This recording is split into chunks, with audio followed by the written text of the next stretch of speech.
Welcome back. Yeah, it's working. Welcome back to the Wild Ones podcast, a show where we chat about bike stuff. I am Jimmy, and this week I am joined by producer Emily. Hello. And Francis CADE. Hey. Was that a fake lag? That was not a fake lag. I said it like normal. And thanks to Garmin for supporting the podcast and helping us to bring you shows like this for free. How are you, Francis? I'm really good. Feels like so long since we've seen you. It's been ages. Yeah, I know. It's been so sad. But you guys have been working very hard, I hear. We have indeed. We're super busy at the moment getting ready for our Tour de France daily show. The Wild Ones Pro show. The Wild Ones Pro show, yeah. It's been a lot of work, this one, hasn't it? It's basically one of the few pieces of content that I'm not involved with almost at all. So I'm, as a result, very excited to watch it because I don't know what's going to happen. Us either. Hopefully lots of good, fun stuff.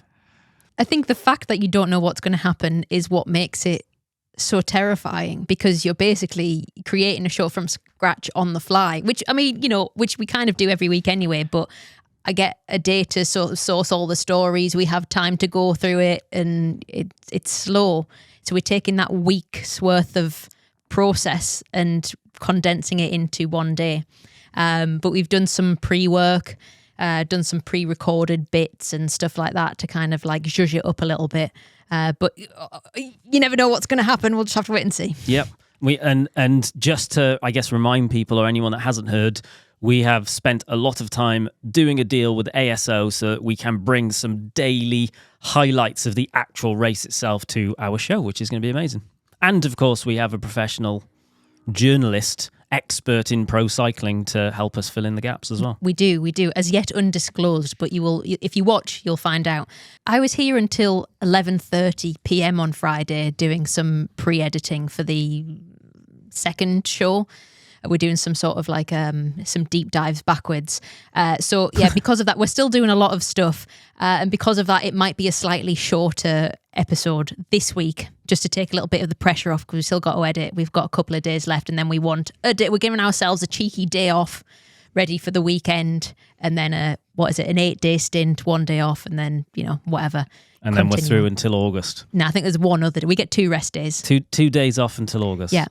So should we get into some news? Yes, let's do it. So there was a trade show called Eurobike that's just been on, and there's been absolutely loads of new tech on show. So we thought we'd do a little bit of a roundup, pick out some of our highlights. Do you not think that it feels like Eurobike has become like the place where stuff now gets launched? Because there's been so many product launches at Eurobike this year. It's always been massive. Well, the show is huge, but it doesn't feel like there's been as many product launches off the back of Eurobike historically. Yeah, maybe not in the last few years. It feels like the kind of show that we should probably make an effort to go to next year, because so much happened. What would you rather do? Go to Eurobike or go to Taipei? Well, based on how much you know I don't particularly love traveling, I'm going to go with Eurobike. Closer. Significantly closer, yes. Oh, Bella's seen me in the mirror, and that's why she's barking. Oh, yeah, come here, Bella. Come and see. It's just Mama. Oh, she looks just like Emily. You know, you see me in the mirror, you silly boo. Sorry, brief interruption. Bella just kicked off, and she's now being escorted out of the premises, the room. Right. Do you want me to tell you about the first bit of tech? Yes, please. Okay. Carbon ceramic disc brake rotors. I don't want to hear anymore. Oh, no. This sounds horrible. That's enough. Continue. Yeah, I didn't think it was going to be for you, but here we go. They're made by a company called Carbonova. Carbonova claims they're 60% lighter than traditional steel plates. And apparently they are F1 inspired, because a lot of F1 cars and a lot of supercars use carbon ceramic disc brakes, as they can withstand high temperatures better. To be honest, there's not that much more info than that. They don't even have a website currently, as far as I can tell, this company. It's very much still in the prototyping phases. But yeah, incredibly light. If you think a SRAM red rotor, two of them are about 260 grams. So if we assume a 60% weight saving, that would make these 155 grams for two. So I'm sure the weight weenies are going to absolutely love these. They look absolutely incredible. They're like properly like stealthy matte black, but it's unnecessary. Even if technically it's a better product because it can handle heat better, that has never been a scenario ever in my time riding bikes that I've thought I wish my brakes weren't as hot, except for when I used to have carbon rim brake bikes and you could start smelling them delaminating and that's a bad move. But with disc brakes, not once have I had an issue or a concern or a worry, and I just don't need this product. I think I am very happy that I'm not going to be the guinea pig to ride one of these. I'm going to let other people do it. This was done years ago. Like there was a UK company who made some. It was only on mountain bikes back then. They made disc rotors like this, and for whatever reason, they did not succeed, and they did not end up coming to market in a large scale. So I don't know what issues they had. Perhaps it's like in a car or in a car wheel, they're hidden away, whereas on a bike, they're very exposed and you can hit them on things. Maybe they're a bit fragile. I'm not sure, but not for me. Yeah, not for me either. Okay, fine. I'll cross them off your Christmas lists. Oh, were you gonna Secret Santa them? Yeah. Well, I've actually got a set on its way to you right now. Disappointing. I don't really, of course, but Address Francis Cade, Area 52. Area 52. Yeah. Right, okay. Well, you're not going to like this next one either then, I guess. Something else for the weight weenies. A new set of super lightweight road pedals. They're from a company called Turelli, and they weigh 58 grams for the pedals. The full system weight with the cleats is claimed to be 220 grams. And for some sort of context with that, a full system of Speedplay Zero is 363 grams. We think the Dura-Race ones are just over 300 grams for the pedal and cleat combined. So very light indeed. Titanium axles, ceramic bearings, and you can clip in from any angle on these because they're essentially, it's almost like it's like a Speedplay where the pedal bit of it is even smaller. Yeah, it is. It's tiny. It looks like, just like a Speedplay, the cleat is going to get stuffed up with loads of crap because I would walk lots of places that I'm not supposed to walk in my cycling shoes. Supermarket floors will be very slippery, and then when you do inevitably walk on grass and mud and gravel, it will end up wearing out the cleat, which will be sad. But maybe if you use them like a normal person, then they'll be great. It looks like a very small target to aim for with your foot. So I think maybe experienced cyclists who want to ride up a hill with their carbon disc brake rotors in a UK hill climb. No braking required, but you probably got to have brakes on your bike in the rules. You do. That's true. You do. This combo is a winner for Harry Mack. I'm aware that our listeners won't be able to see the photo of these, so to describe them, honestly, like the end part, the actual like pedally clippy in part, isn't that much thicker than the axle. The spindle. Axle. Yeah. Yeah. It's just they a look tiny awesome. thing. That's going to look amazing on, like, if you want to take bike pictures, which is, let's face it, 90% of the reason people ride bikes, then it is perfect. They're going to look awesome, just like Speedplays did and do. I guess. See, I almost say it looks like a metal. Do you remember those Sweets drumsticks? Yeah. It's like a drumstick where the stick is like a bit swole. Okay. I want you to explain every future product that we discuss on this podcast in terms of sweets. Yeah, okay, cool. Well, the carbon disc brakes are like you can get those like charcoal bagels. It's like a charcoal bagel. Ew. No, they're licorice. They're licorice flavour. Licorice bagel. Licorice bagel, yeah. Oh, God. It's definitely licorice, that one. Speaking of lightweight, Canyon had a new sub 10 kilo e-bike on display at the show as well. So it's the Endurance On-Fly. It is 9.8 kilos, allegedly the lightest road bike available. So e-road bike, of course. They said it looks and feels like a standard high-performance road bike. It's £9,300, which is obviously a hell of a lot of money. But it is cheaper than Trek Specialized and Giant's top-tier e road bike offering. Yeah, sorry, just to cut in and correct you there, our document updated Endurace all fly. It saw Endurace as a typo and changed it to endurance. So it should be the Endurace on fly. Endurace. Yes. Oh, are you Ron Burgundying? I didn't even notice that. You're reading along with it's me. an Endurace, which is already a model of bike that they make, but they've which we did a review on. It. Yeah, we did. Correct. Yeah. Although it doesn't look like an Endurace because it's like full carbon and stuff. Well, isn't it? the carbon Endurace looks different to the alloy Endurace, and then they changed it all with this new, more affordable one that we reviewed, which looks like an entirely different model. I'm not even sure if the geometry is the same. In fact, I'm pretty sure it's not the same. So this will be different geometry again, probably. Jimmy, you mentioned some bikes that it was cheaper than.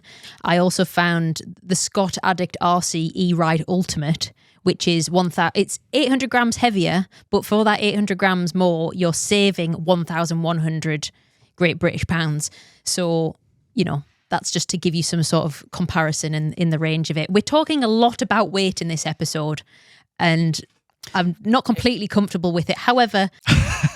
You've changed, man. So yeah, you've changed. It's because it's new products and the industry is obsessed with weight. They do. However, I think in some ways we can make a little exception for e-bikes on the argument that weight obsession, whether we want to believe it or not, it does exist, right? And we can pretend that it doesn't, but it does exist. And I think that if you're going to make e-bikes seem sexier and cooler and, bring down the stigmatization and stuff, actually, maybe you want to shout about the weight. I think it's a good way to do it. Yeah, and I think one of the important things about the weight side of things is historically, e-bikes, even road bike e-bikes, even high-end road e-bikes were still, 15, 20 kilos. They were heavy bikes in terms of usability. And by that, I mean carrying them upstairs, putting them on a bike rack, lifting them into your car.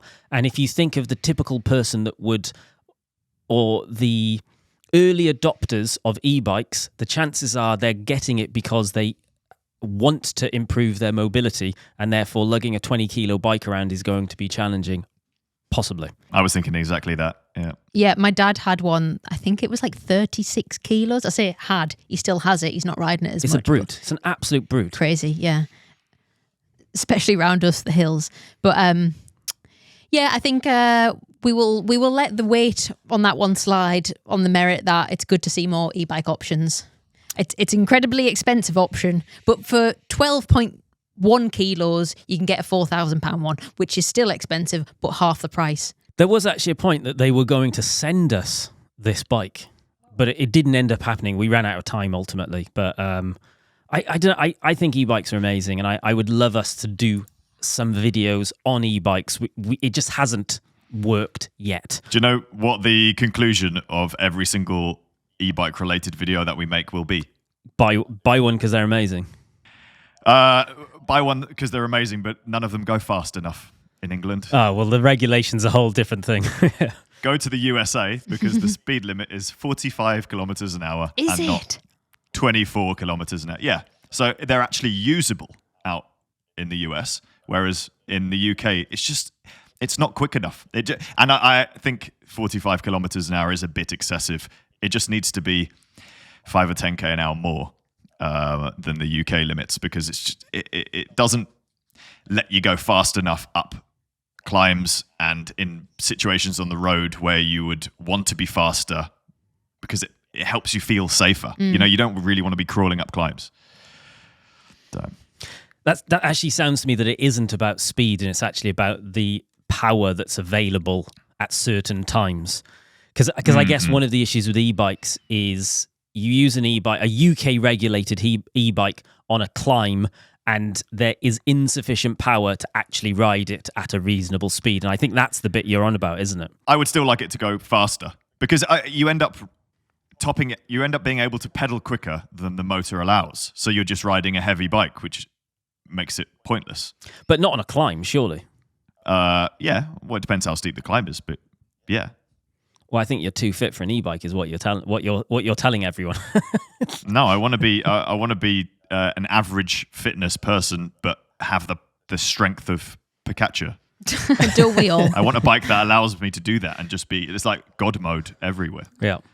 Well, that's the limiting factor with UK regs is often the power side of stuff. So say, for example, you wanted to go up Peth Bank, which is one of the top 100 climbs. It's in the northeast. It is incredibly steep. It is absolutely brutal. A UK e-bike is capped at, I think, 250 watts.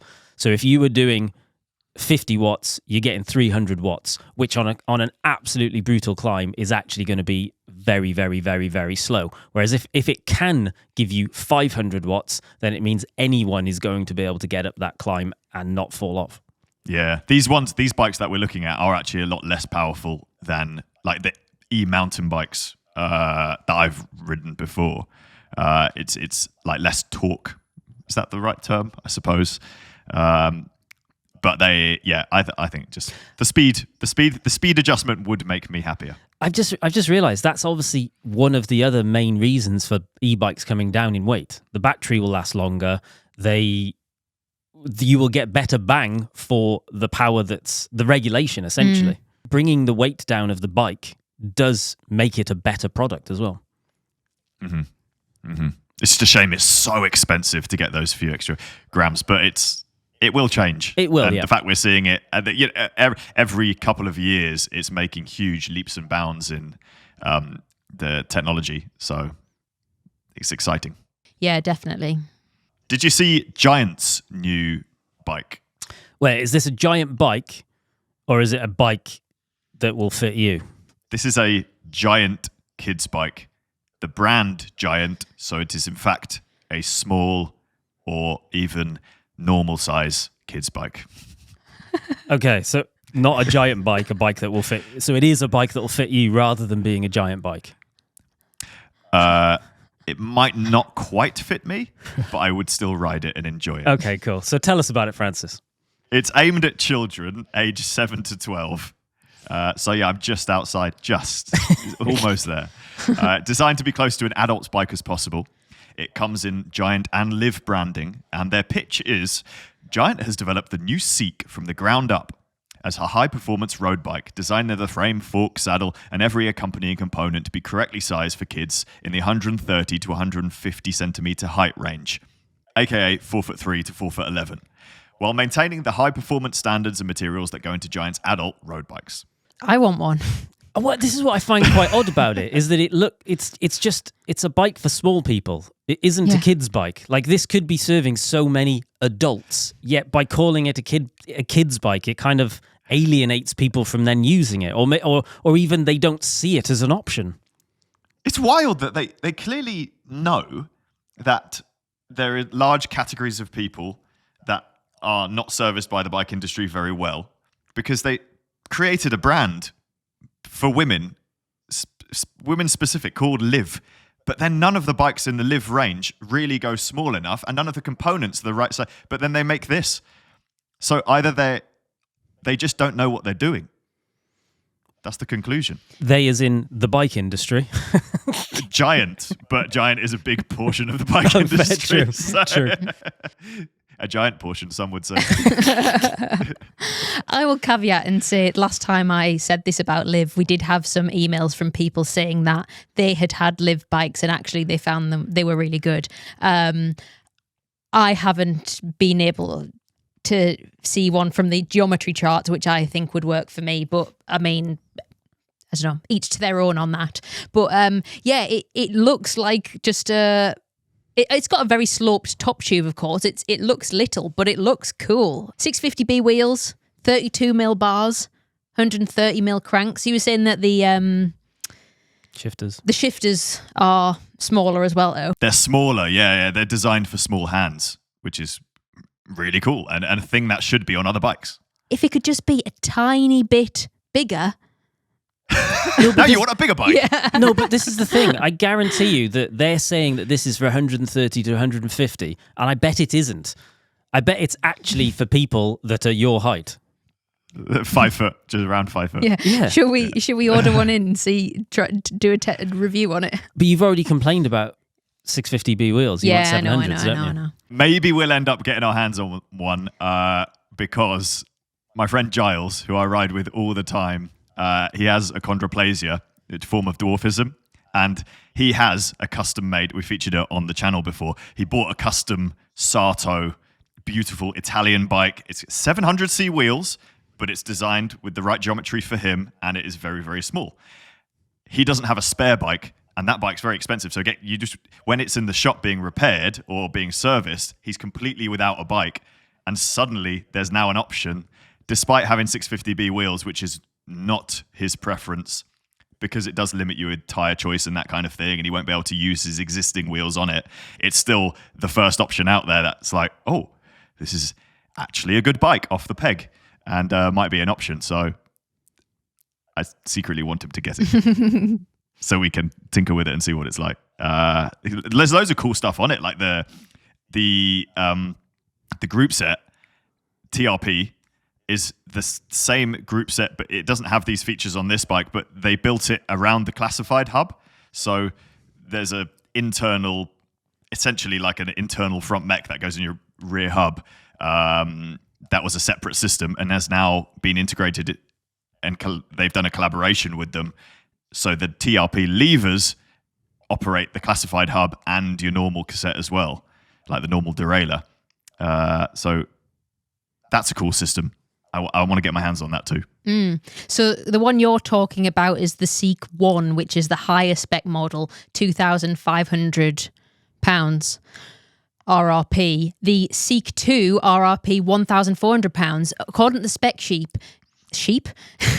according to the spec sheet, has 10-speed Microshift sword cassette paired with Microshift e-shifting. Oh. Which is something we haven't heard about before. What? So it looks like Microshift e-shifting is going to be called Cypher. And this is the first time we've sort of heard of it. They've sort of inadvertently given us a little juicy morsel of what's to come from Microshift there. It must be cool, very cheap then, compared to electronic group sets. If this entire bike is £1,400, the cheaper version won't have carbon wheels and stuff like that. That's where most of the cost saving will be. But that group set does seem, there's a lot of money off, isn't it? This happens in children's clothing and shoes, right? They don't put tax on it. So like my shoe size, I can actually buy a children's shoe for about £20 to £30 cheaper for the exact same shoe because there's no tax on it.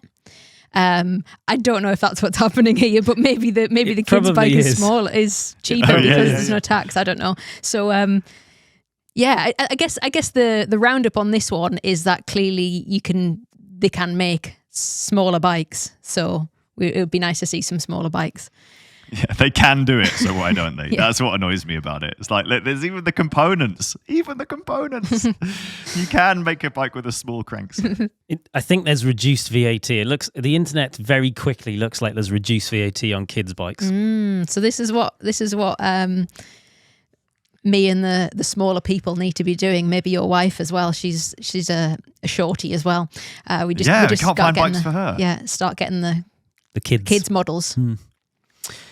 Well, anyway, on the subject of group sets, Sensah is working on a 1x14 speed group set. That number of gears we've all been desperately waiting for. Finally, 13 wasn't enough. Did you notice how few gears we had when we were testing so the new annoying. SRAM? So it was annoying. Outrageous. It was basically like one by. It's basically like single speed. It was, yeah. So this was first seen at the Shanghai Bike Show, and it was now at Eurobike. Confusingly, it's branded as Sensah. Then they seem to use both the names interchangeably, and it's not 100% clear why. No. China Cycling did a first impression review on it a month ago. Didn't you watched it, didn't you, Francis? Yeah. He only had a few minutes with it, so just rode it around a car park. If you look at the shifters, they look a bit SRAM-y, like the new SRAM, very long. A bit is an understatement. A bit is... It looks really like the new SRAM. And he was saying that the braking in the car park, at least, the real in-depth test, felt just like the new SRAM as well, which for people who don't know, you can just use one finger and it's extremely powerful, really, really good, which is cool, I guess. The free hub is Shimano still, and like they've squeezed in extra gears because it's full mount, the frame they were using. So that gives you more space to just fit more gears in. So I don't know if it's Hyperglide or what's my Shimano's other one, Micro Spline. I don't know which free hub they're using, but they've squeezed in a lot of gears, and the frame design and that derailleur hanger design has now allowed them to do that, which is cool. And the lock ring for the cassette has one of the cogs on. So they've seemed to have, it looks very well thought through. I would love to test this. Honestly, the last Sensah group sets we have tested, one which we ended up putting on a bike and then never making a video about, which is a shame. It's in a box somewhere. All of them were really good. Empire was the series, Sensah Empire Pro. And that was 12 speed. It was fantastic, especially for the price. It does look good, but obviously the more gears you add, the thinner the materials are in the chain and the cassette, which in theory is going to mean that they're going to wear out quicker. Like nothing beats. This is a 12-speed chain. I don't think it is. So it's the same. I'm sure that there's been something's been said about it being a thinner chain, isn't there? Yeah. So I don't know whether they've done further prototyping since China Cycling did a review on it, but I saw on GCN Tech, Alex said that it was a thinner chain, but also mentioned that they were still doing prototyping, like on the little battery and stuff like that. So perhaps that's changed in between those two reviews. If it is a thinner chain, that's a shame. It's almost, I feel, again, it's a product that's just not for me. I don't need more gears. I just want bigger gear range, and I honestly don't mind slightly bigger gaps in a cassette for the riding that I do. And the chains are getting super skinny. It's like the new Campag has super skinny chain, and you just know when you ride 9-speed, your chain just doesn't need lube. It is so convenient. If I can work on my bike less, then that's a good thing. Absolutely nothing beats a single speed /fixie chain. They are so beefy. I feel like you could tie up a boat to a dock with one. It's true. Have you ever? I've never replaced my track chain. Been on my bike for years and years. Or maybe it's because I don't ride it. Okay, what else did we see? Tacx debuted their new indoor climbing simulator, the Garmin Tacx Alpine. And of course, we should caveat this with Garmin are a sponsor of ours, which also includes Tacx, which is one of their brands. It does, yeah. We haven't been asked to talk about this, but I thought I'd mention it. It replicates gradients between 25% to minus 10%, and it allows front and back motion and steering. So similar to, I would say, other brands of climbing simulator that have been around, but it's kind of taken all the sweet spots of those and combined them together. Although I would say we haven't actually seen it in the flesh yet, have we? They are sending us one, which I'm going to put in our Tacx section of the studio. And I think we're going to make some turbo videos much later in the year when we get into, turbo season. Yeah. Do you know what we could do while we're watching the Tour de France? We could simulate the climbs that they're going up if you really want to appreciate what hard work Well, is. this is a world first. Jimmy's going to simulate the whole Tour de France. Yeah, I heard that too. Live as it happens, with including the transfers in between as well. Yeah. So I heard that's the thing to do now. Because if you want to be as good as Lachlan Morton, that's what you have to do. You are confusing me with Amy Cycling Adventures, who also happens to be a Garmin ambassador, and that wasn't in the script or intended to be the link. And she'll be doing it outdoors, which is much, much harder. So she has actually started. Yeah, it is literally ongoing now. So I think she's on day 3 at the minute. Which will probably be day 5 by the time this goes out. For context, she's cycling the whole Tour de France, including the transfer stages in its entirety, with a very small support van, which I know because I met them at the Garmin event the other day, is just one person. It's just her partner doing everything, which is crazy. They're posting loads of stuff at the minute on social media, and I think she's already over 1,000 kilometers within 3 days or something rather. Wow. Nice. Yeah. So I don't think that us trying to reel Jimmy in to do a big challenge has worked, Francis. I don't think he's fallen for it. He hasn't fallen for it. Damn it. We are so doing close. a big challenge. We're doing 28 videos in 31 days. That's a big enough challenge. Thank you very much. Yeah, fine. Well, okay, fine. So the reason I wanted to also bring up the Tacx thing is because I saw something else related to turbo trainers as well. It's a piece of kit that lets you turn your turbo into a rowing machine. Oh, I already want this. Process that for a second. I want that. So this isn't a Tacx product. In fact, I'm actually not sure how they're going to feel about this. I don't know how it, whether it voids your warranty or whatever, but it seems to be compatible with a bunch of different turbos. I saw that they had it hooked up to a Tacx Neo and an Elite at the show, so it's definitely those two. I imagine it's probably more as well. It literally hooks into the cassette of the turbo trainer. This is an example of a product that when you see it, you go, oh, that is so obvious. It's such a good piece of design. How has this not been done? Yeah. That's crazy. It just seems so obvious, doesn't it? And the funniest thing is, from the pictures, it looks like you actually use your cleats as well. So whereas on a normal rowing machine, you'd usually have a strap over your toes. It's got a pair of pedals, so you can just clip in, and then you're connected to it. In the picture, the man is wearing cycling kit He is. while rowing. So I think what we might end up seeing here is the new CrossFit, Hyrox, duathlon, triathlon, the sport that everyone is doing, or paddle, all of the kind of trendy sports, a new type of duathlon, row, bike, row. So wait, what's a Hyrox? High something rock star. What do they call it? Hyrox is basically... you told me this before, but what's the actual sport? What do you have to do? So you run a kilometer or a mile in between some kind of strength activity for about an hour or something or other. But Sounds horrible. Oh, it's a bit of me that me when I was actually an athlete, that would have been my perfect sport.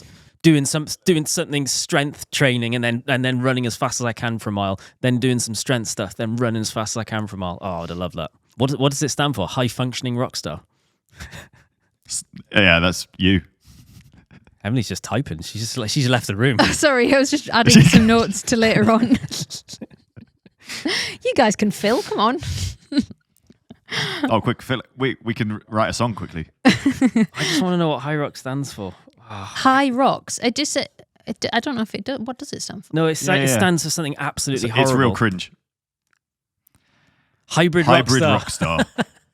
Hybrid rock star. Well, the new term is a hybrid athlete, isn't it? Which is someone that's like a meathead that I'm really strong, but I'm also really athletic, and I can do both endurance and power. It's probably good for people, isn't it? Because there's a lot of, I guess there's a lot of gym goers who maybe focus on lifting exclusively for their own personal goals, which is fine. But I think in terms of long-term health, a little bit more cardio is good for people, isn't it? It is, yeah. So maybe this is a net positive. I think anyone, joking aside, it has got a funny name.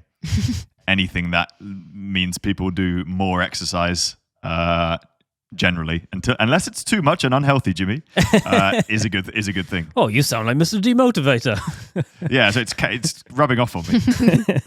Well, no, correct. I agree. And on that same vein, anything that can encourage cyclists who typically have very beefy legs, very puny arms, to maybe work out more of their body, move more of their body, and work out their upper body is probably a good product as well. Mm.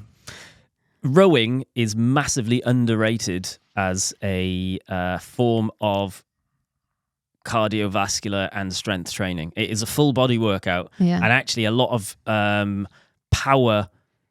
So like rugby players, athletes that need to be powerful but also have a cardio capacity used to do massive row intervals, and it's such a good movement. It's class.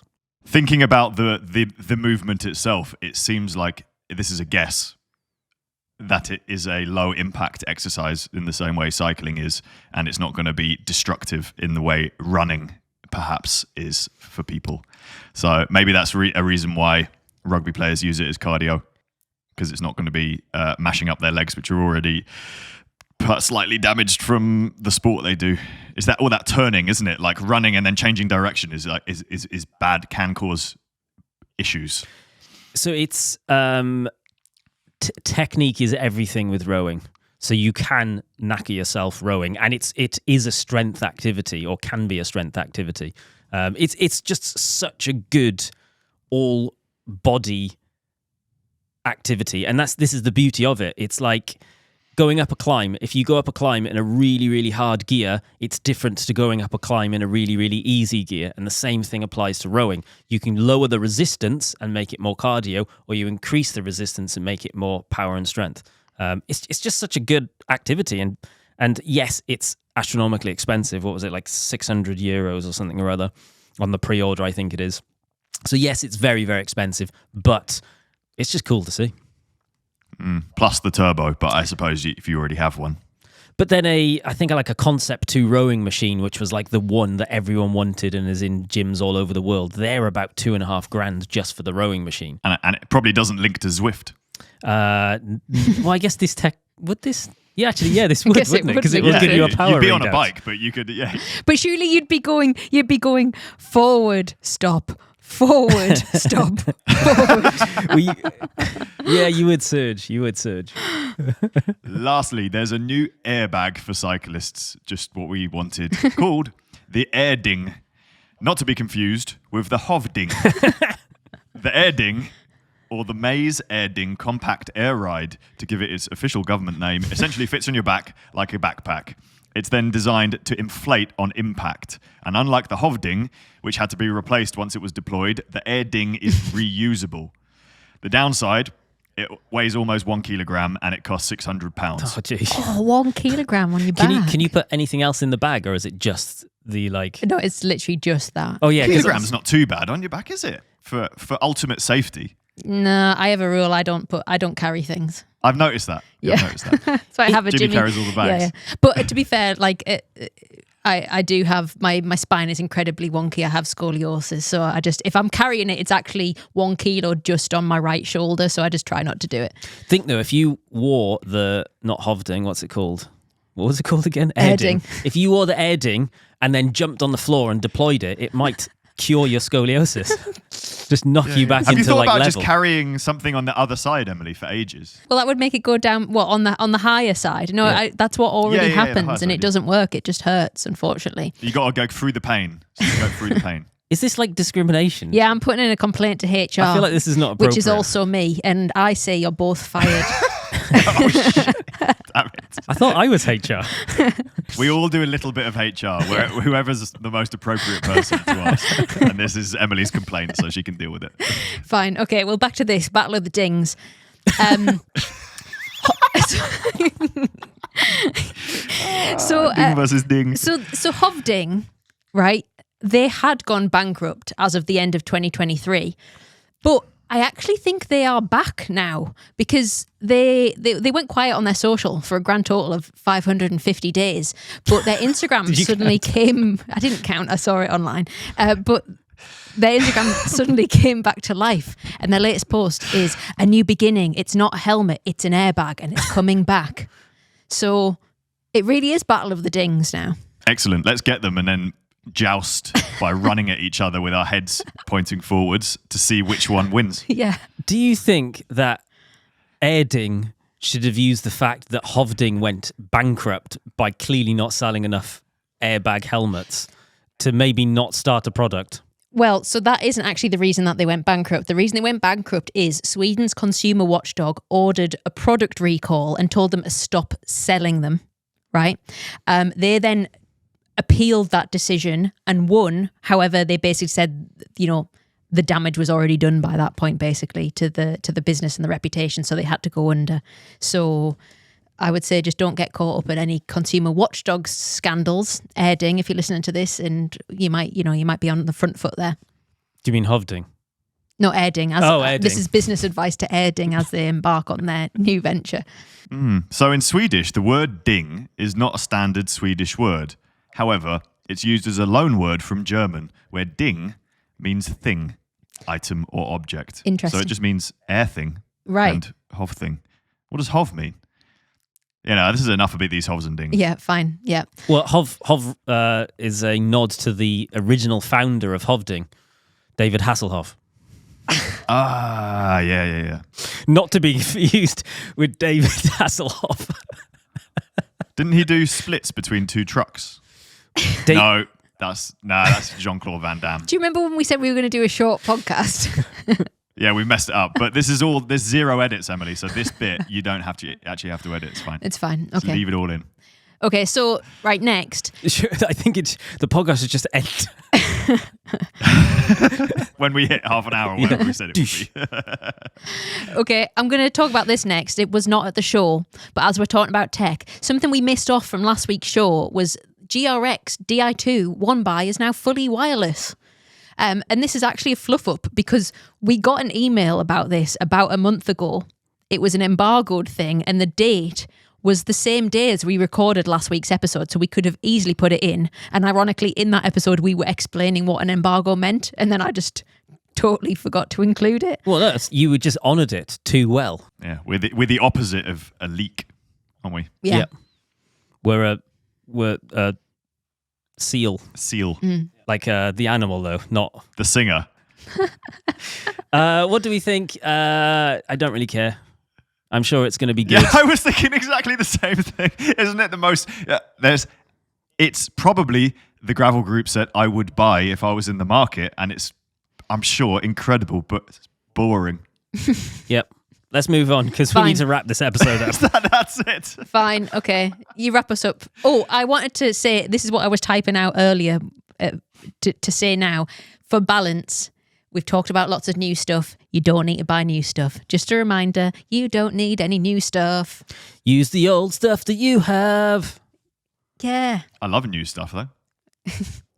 Wrap us up, Francis. What's next? Before we wrap up the news section, we have to talk about the amateur rider who won the Italian National Road Championships this week. Filippo Concha outsprinted UAE's Alessandro Covi to claim the road race title.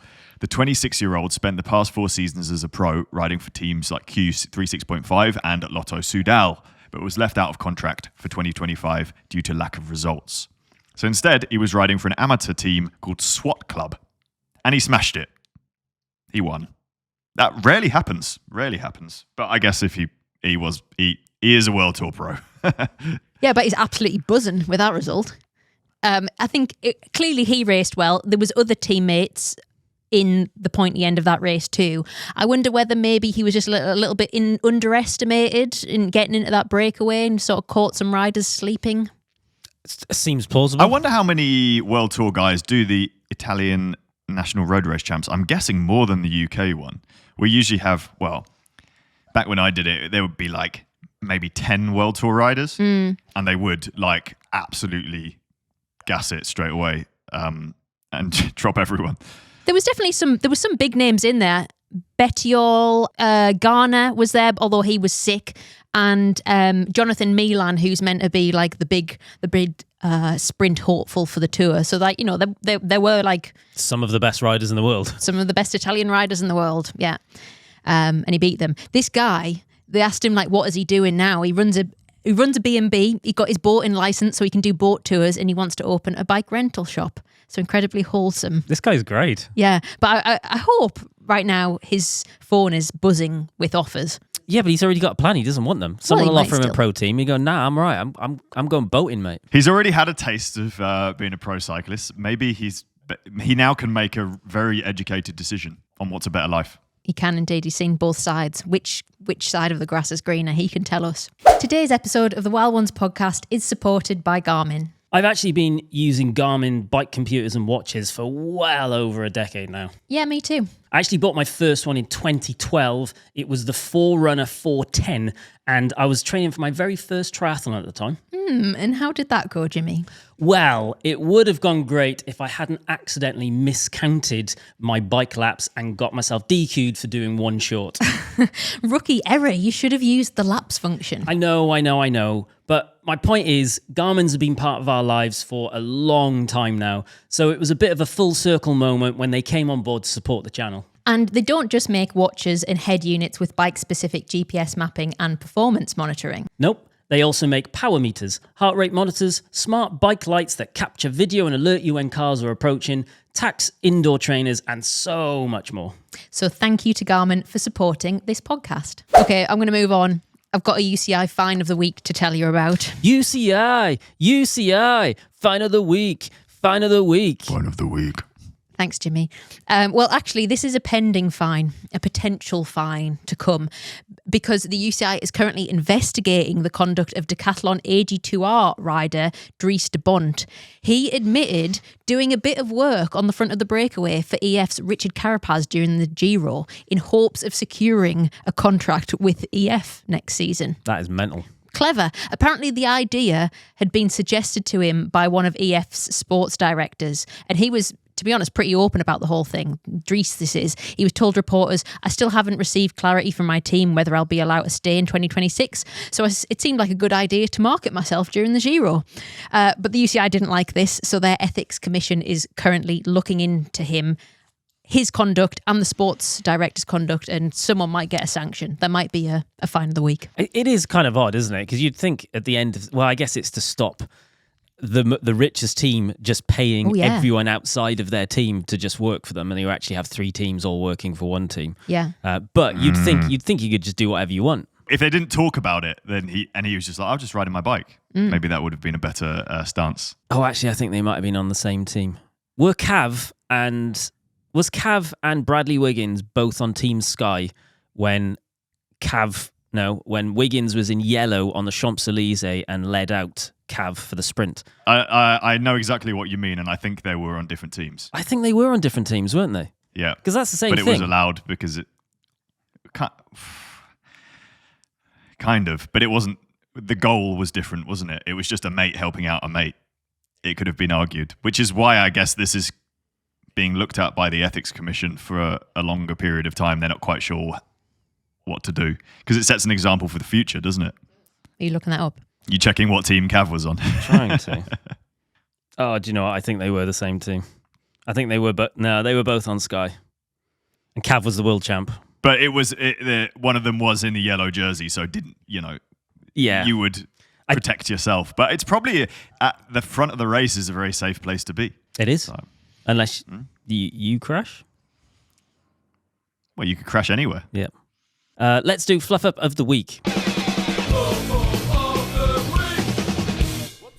Yeah, okay, so very briefly, I talked about ARD last week, the publication that had done the doping investigation, and every German listener we have reliably told me that ARD, A-R-D, is actually the German equivalent of the BBC, and like the BBC, it is pronounced more like A-R-D in English, not ARD. The German pronunciation, according to Matthias, one of our listeners, is R-A-D. And if that's wrong, blame him. But joke's on you, because I don't pronounce BBC. I pronounce it Bubk. I was going to do that joke. Will I was going to do that joke. How confident are you that Matthias is called Matthias and not Matthias? It might be Matthias and it might be Matthias. These are the ongoing next things. Week's Fluff Up could be actually... Look, maybe there won't be one. Look, he's going to get whatever we give him. He's got some airtime and he's about to get some more as well, so be happy with it. Because he also asked a quick listener's takeover question from us. He says, in last year's Tour de France show, you did a fantasy league. Which site was that? The answer is velogames.com. And the answer that you didn't ask for is, yes, we are going to do another one. And you can sign up to it if you want to. So last year we kept it internal, but we're going to create a league that everyone can join if you want. You don't have to pay for it. There's no ulterior motive other than Tour de France fun. So we will add a link, hopefully, into the description of this podcast. I haven't worked out what that link is yet. It should be live by the time. It should be ready by the time this podcast goes live. We'll put it in the descriptions, and we might even do a little giveaway or two as part of our own fantasy league for anyone in the world. But it isn't going to be the winner. We might just go random. We might just pick 2 random names and just reward participation rather than success. How with GDPR? How do we find out contact information? I don't know yet. I'll work it out. We've got time to work that out. We'll just leave it in a disclosed location, and whoever gets it first, somewhere in the world. That's good. Geolocation. Okay, so if you want to send us your questions for Listeners Takeover, you can send them to the email address Wild Ones Pro Show.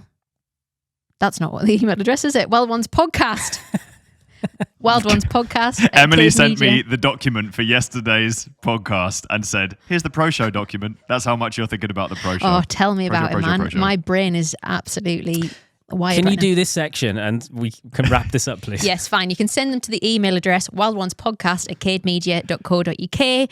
If they are Tour de France related, we might feature them on the Pro Show.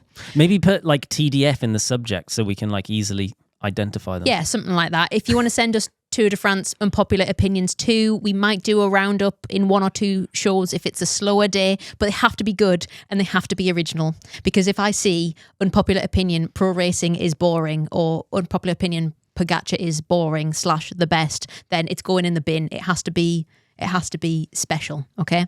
So that's, oh Jesus, your backdrop's collapsing. And that's all for this week, and also the end of this block of weekly main shows. The Wild Ones podcast is now on hiatus until August 14th. From the 5th of July, myself, Emily, and a secret new host will begin the Wild Ones Pro Show. Yes, we've mentioned it a million times. Highlights of the men's and women's Tour de France. It'll be on YouTube.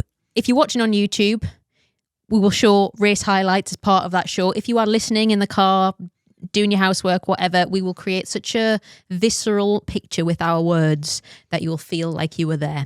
Promise. So if you like racing or you just like to hear our voices, then please stick around. It'll be uploaded in all the same places. And if we don't, then fuck off. See you in a month. And also, if you normally watch highlights of the race, just watch it with us instead. Don't worry about TV. Don't worry about TNT. Don't worry about any of the competition out there. Just watch the Wild Ones Pro Show and you'll get your full juicy fix of proness. Yeah, or if you think it's crap but you want to support us, just leave it on the background. Tell your nan, tell your mum. Just get it running. Just leave it running. Tell Aunt Julie. Do you want to say anything, Francis? Sorry. So if Francis has been quiet on this, it's because our connection today is like slightly delayed and I feel like it's been harder for you to cut into us. So I'm going to leave it over to you to do a little outro goodbye, and then that will be the end. Oh, love you guys. See you soon. Great. Thanks. I don't know where to look. Okay. Thank you and goodbye. You say bye? Bye. Bye.